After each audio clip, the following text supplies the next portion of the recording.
केंद्र सरकार ने एक बार फिर से किसानों को बड़ा तोहफा दिया है। एमएसपी में बढ़ोतरी की गई है और कितना कितना कहां पर कौन सी फसल पे बढ़ाया गया है, बातचीत करेंगे। और अन्य और भी कई मुद्दे हैं जिनसे बात करने के लिए हमारे साथ इस समय मौजूद हैं हरियाणा से राज्यसभा मेंबर सुभाष बराला। इनसे जान लेते हैं। सर, किसानों को बड़ा तोहफा दिया है केंद्र सरकार ने, एमएसपी बढ़ाई गई है, कहां कहां कौन सी फसल पर कितनी बढ़ोतरी हुई है? देखिए, कल ही नरेंद्र मोदी जी माननीय प्रधानमंत्री के नेतृत्व में केंद्रीय मंत्रिमंडल ने 14 फसलों का समर्थन मूल्य बढ़ाने का काम किया है, जो बहुत स्वागत योग्य है। हम लोग जब विपक्ष में थे तब एक बात कहते थे कि वो दिन कब आएगा जब लागत के आधार पे किसान को लाभकारी मूल्य मिलेगा।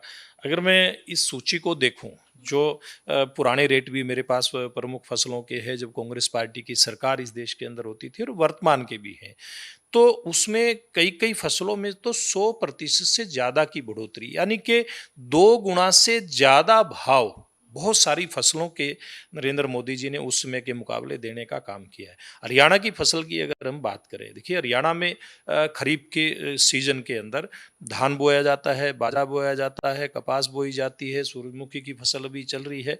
ऐसी सब फसलों के रेट मतलब गुणात्मक इसमें वृद्धि करने का काम किया है। अगर हम मोटे तौर पे धान की बात करें, सामान्य किस्म के धान की बात करें, जब कांग्रेस पार्टी की सरकार थी तो 1310 रुपए सामान्य किस्म के धान का रेट था।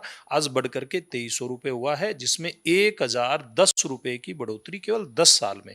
यानी कि आपने आजादी के बाद से लेकर के और 2013-14 तक आपने 1310 रुपए किया, और नरेंद्र मोदी जी ने एक एक ही झटके के अंदर, यानी कि 10 ही सालों में, 2 ही टर्म में 1010 रुपए उसका रेट कर दिया। इसी प्रकार से ए ग्रेड का जो धान था, आपने आजादी के बाद से लेकर के 2014 तक 1345 रुपए उसका रेट किया, और नरेंद्र मोदी जी ने 10 साल के अंदर 970 रुपए की वृद्धि करते हुए 2320 रुपए उसका भाव दिया।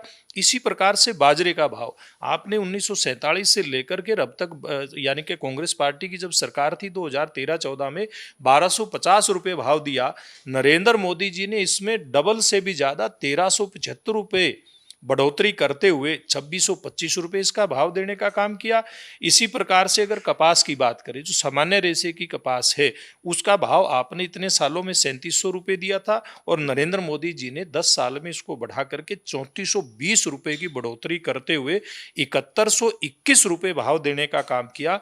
इसी प्रकार से अगर जो लंबे रेशे की कपास है उसकी बात करें तो 4000 रुपए आपने 2013-14 तक भाव इतने लंबे समय में देने का काम किया।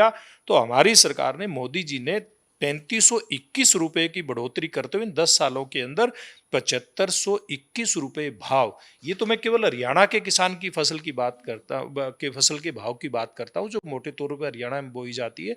अगर बाकी की बात करें, मूंग की बात करें, उड़द की बात करें, मूंगफली, सोयाबीन, तिल, दलहन की बात करें, तो इसमें मतलब डबल से भी ज्यादा कई फसलों में भाव बढ़ाया गया है, जो वास्तव में किसान की मजबूती के लिए बहुत बड़ा कदम है। इससे किसान पीछे भी 10 साल में खुशहाल हुआ, और भविष्य में और ज्यादा किसान के चेहरे के ऊपर खुशहाली आएगी।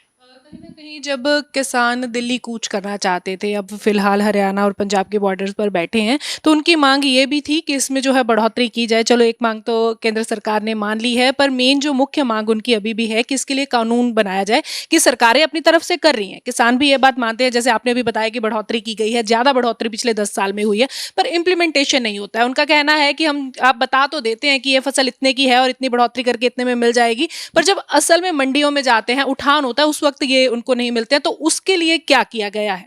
देखिए, कुछ जिम्मेवारियां केंद्र सरकार की हैं, कुछ प्रदेश सरकारों की जिम्मेवारी होती हैं।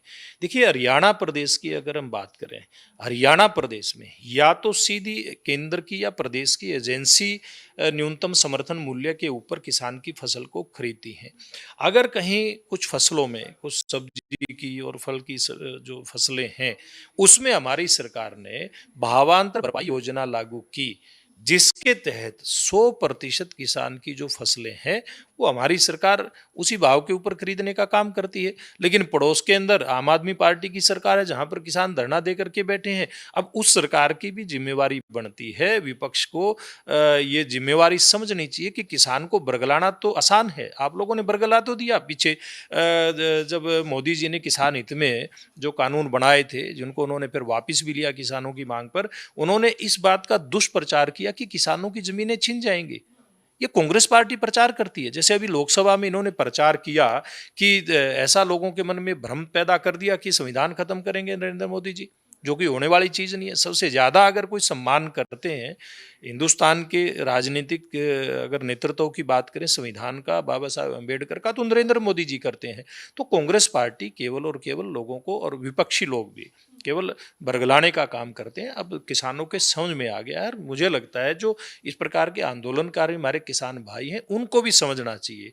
उनको पार्टियों की और पार्टी के नेतृत्व की जो नीयत है और पार्टियों की नीति है उसको परखना चाहिए। अगर उसको परखेंगे तो उनके बाद ध्यान में आएगी बीजेपी की नीति भी अच्छी है और हमारे नेतृत्व की नीयत भी अच्छी है। और कांग्रेस पार्टी की ना नीति अच्छी है और ना उनकी नीयत अच्छी है। जैसे कि आपने कहा कि विपक्षी दल है उसने दुष्प्रचार किया है, इस वजह से आपको लगता है कि ये सेटबैक लगा है जो क्लीन स्वीप बीजेपी के खाते में 10 सीटें थी अब 5 पर सिमट के रह गई हैं? जी। देखिए, दुष्प्रचार का तो कारण रहता ही है ना। अब लोगों को इस प्रकार से बरगलाया गया कि संविधान खत्म हो जाएगा, जमीनें छीन जाएंगी, और ये कहा गया कि चुनाव के बाद आपके खाते में खटाखट खटाखट 8500 रुपये हर महीने जाएंगे। तो इस प्रकार की जो बातें कही जाती हैं, दुष्प्रचार किया जाता है, लोगों को गुमराह किया जाता है। देखिए, कहीं न कहीं तो सामान्य आदमी है, उसके ऊपर असर तो होता है, लेकिन ये असर लंबा नहीं रहता। अब लोगों के ध्यान में आया है कि वो केवल मात्र कांग्रेस पार्टी का छलावा था। जी, विपक्षी दल जो है लगातार सरकार को अल्पमत में बता रहा है और आज राज्यपाल से मिलने के लिए भी एक डेलीगेशन जाने वाला है, किस तरह से देखते हैं? देखिए, उनके पास कोई तथ्य नहीं है, केवल ख्याली मतलब पुलाव है, केवल जुबानी जमा खर्च है। कहीं आप ये बताइए कि सरकार के खिलाफ कौन खड़ा है, कितने विधायक आपके समर्थन में हैं? ऐसा कुछ नहीं है उनके पास। सरकार आज भी पूरी तरह से मजबूत, और ये सरकार अपना कार्यकाल पूरा करके भविष्य में भी हरियाणा की जनता का आशीर्वाद प्राप्त करेगी। आखिरी सवाल मैं आपसे लूंगी, किरण चौधरी ने कांग्रेस छोड़ करके अब बीजेपी का दामन थाम लिया है, आपको लगता है कि वो फिट हो पाएंगी यहाँ पर? क्योंकि पहले से बीजेपी के भी जो समर्थक हैं, बीजेपी के भी जो नेता हैं वो तैयारी कर रहे होंगे। महेंद्रगढ़ भिवानी सीट से वो नाराज हुई थी कि कांग्रेस से टिकट नहीं मिली थी। देखिए, कहीं कोई दिक्कत आने वाली नहीं है। मैं सबसे पहले तो किरण चौधरी जी का, श्रुति चौधरी जी का भारतीय जनता पार्टी के अंदर मैं उनका स्वागत करता हूं, उनका अभिनंदन करता हूं, उनका मैं धन्यवाद भी करता हूं। और ये मैं विश्वास के साथ कह सकता हूं कि हरियाणा प्रदेश में उनके आने से निश्चित रूप से भारतीय जनता पार्टी को मजबूती मिलेगी। और चाहे वो चुनावी राजनीति हो या संगठन की बात हो, कहीं कोई दिक्कत इसमें आने वाली नहीं है।